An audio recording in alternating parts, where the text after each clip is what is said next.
Hey everybody, and welcome back. So today is going to be a really quick video. Well, this is just an intro because I shot some footage yesterday, and I'm going to just make an intro for that today.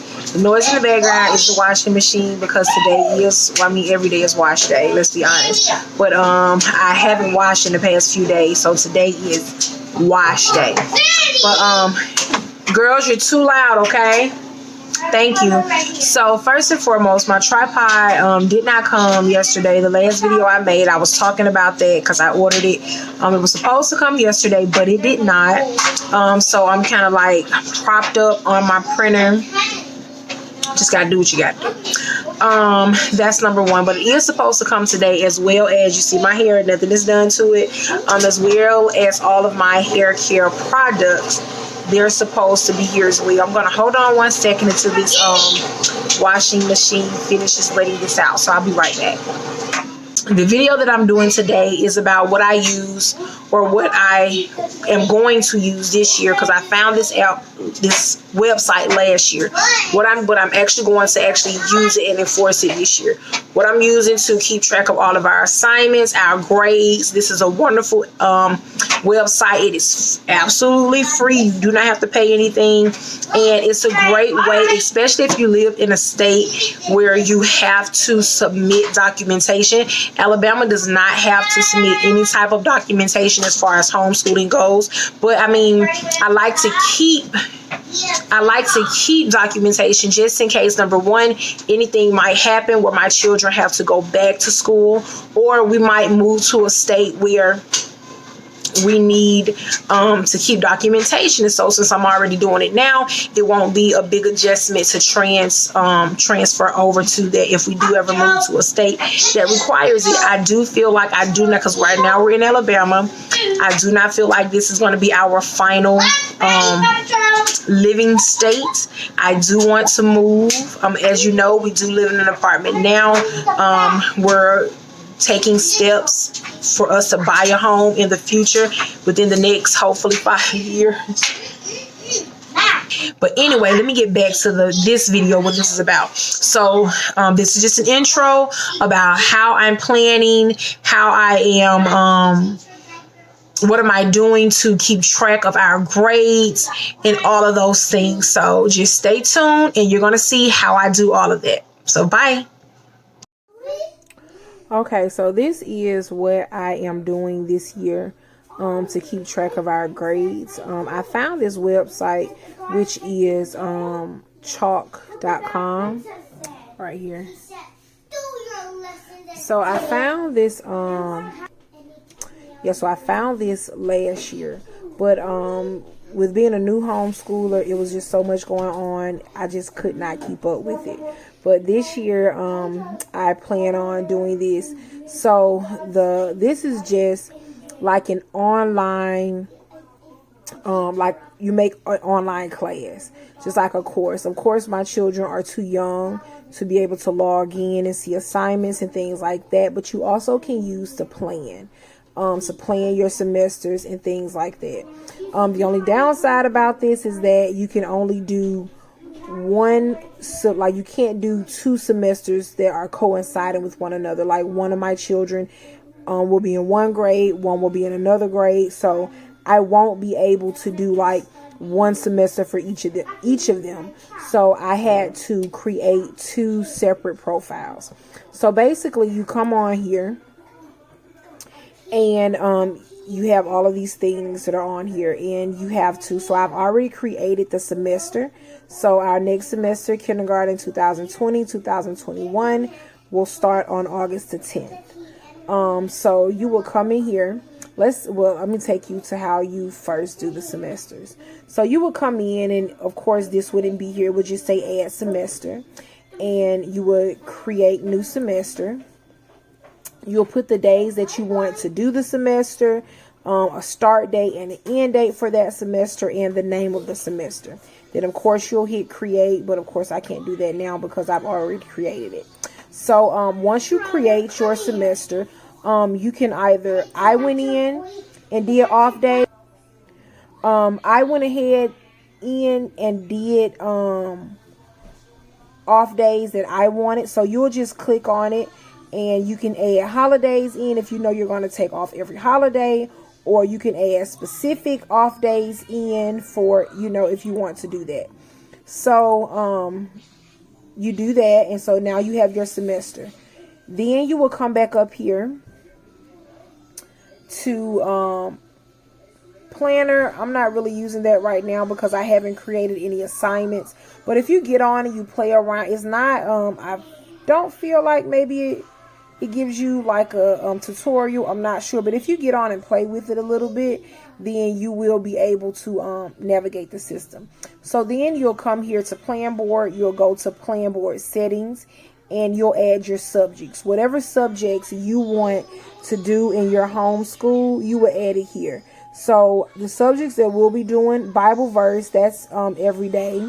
We will do read aloud. We have handwriting, math, language arts, science, social studies, community helper, and little passports. So the reason that some of them are in white and some of them are in color is because when you come over here to add a subject, you can either do a regular subject, far as like math, science, English, social studies, and you can also do a non-teaching block. I did the non-teaching block are the things that are in white. The reason I did that is because those things will not be graded. Like, of course, I won't grade Bible verse. I'm not grading the read aloud, and I'm not grading the things that we do learning about community helpers and our little passports. So you come in and you put in whatever subjects you want.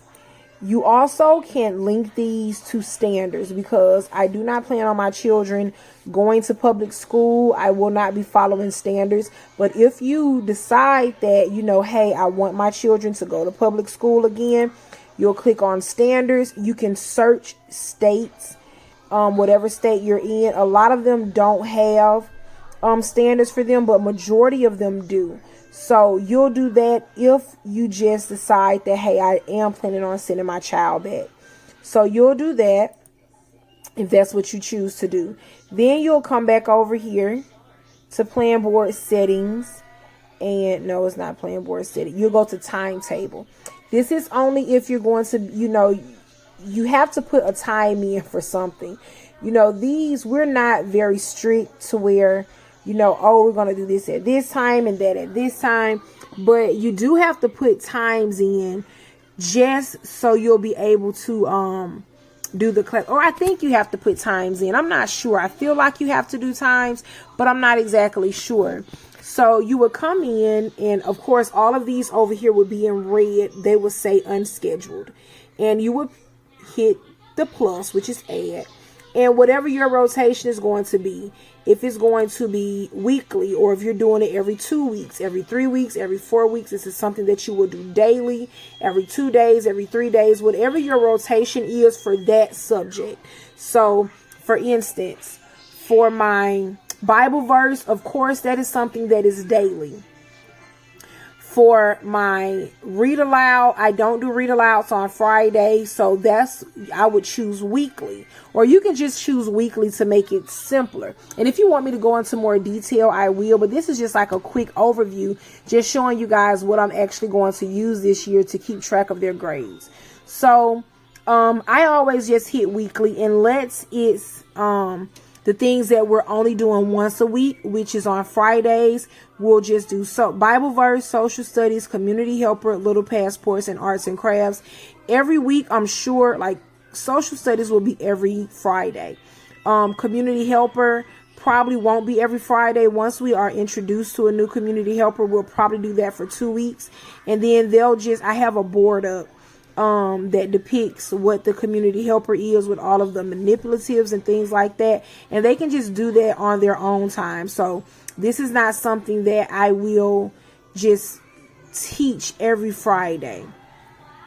But yeah, so you go in, you schedule everything that you want with the times that you want. Like I said, this is just a guideline. I normally like to start schoolwork by 10 and end it by 12:30. Sometimes it goes beyond that. Like today, we have not done math. So the kids are getting ready to go down for a nap. Not a nap, but quiet time, because they don't have to go to sleep, but they do have to do quiet time because mama needs a break. So yeah, so we do that. You put your times in, you log everything in, and now you have your timetable, which you can print out, which I did print out to go on our board. Okay, now let's briefly get into assignments. You'll click Mark Board, and if you just want to view all of the classes that you have created, these are all of our classes that are graded, not the ones that are not graded, only the classes that are graded. So you would click on it, and you have to, is it on here? It's not on here. Students. We would go to students. So we click on it. We would go to students. Okay. This is hers because I had to create 2 different profiles. So this is the one for my younger daughter. Of course, yours would be clear here. You would go over here to create new students. Once you create a new student for one class, each class you go to, like language arts, let me back up. Language arts, each class you go to, you'll just put enroll student then, because of course you only have to create the student once. So that's to add them to your class. Once you create the classes, you have to add the student to the class. So you do that. And then next, you will come over here to assessments. Assessments are the actual,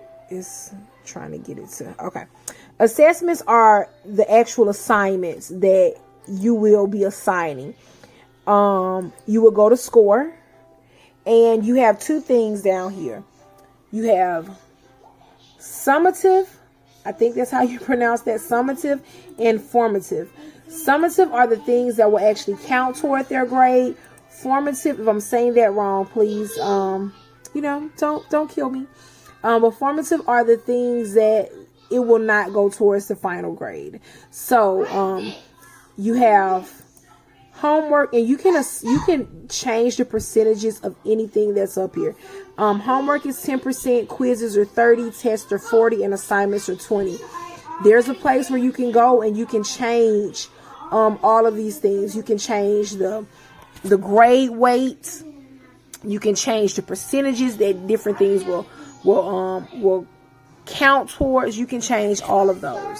And the standards, if you choose standards, it will also be here as well. But of course, I don't have standards, or I have standards, but I'm not doing the core standards for my state.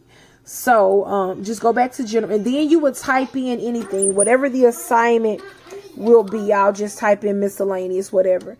You'll choose the date that the assignment will be due on, and then you click what it is. Either it's going to be an assignment, test, quiz, homework, whichever one is going to be, if you're going to count it as a grade or not count it as a grade. And then you'll go to create assessment.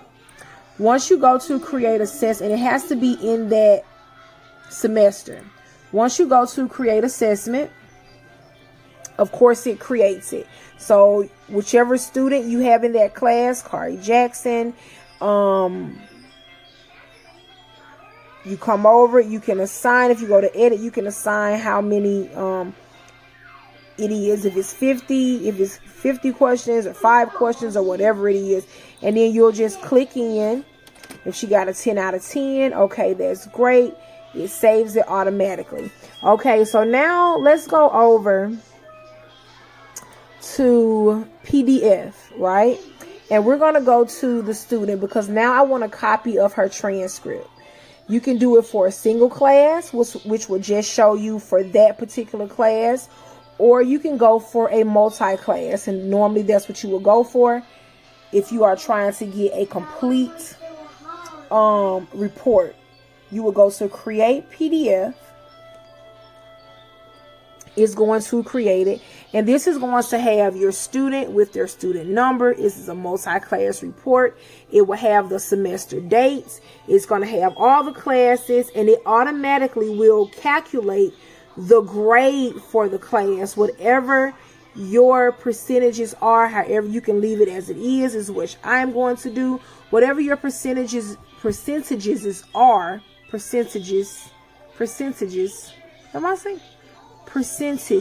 whatever your percentage is for the class, then this is going to automatically calculate. So if you have 50 assignments, if you have 30 assignments, all you do is put in how many they got right out of how many that there were, and it will automatically do it. And it's going to do it for each class, because which of course we haven't started yet, so there's nothing here. It also has a built-in attendance sheet, and you do not have to go on. You can go on and click it yourself, but you can just do automatic. And of course, if you go in and put a grade in for an assignment, it's going to automatically count them as being present. So yeah, this is what I'm using, markboardchalk.com. And I really like it. I found it last year, but like I said, I was just very overwhelmed with being a new homeschooling parent that I did not have the time to sit down and put in all the assignments. But I'm doing it now, especially with my first grader. And, you know, I want to have a record of the things that we're doing. You never know. We might move to another state, even though we live in Alabama, and it does not require us to report anything. You just never know where life will take you. So I always want to have documentation of the things that we've done and the things that we'll be going to do.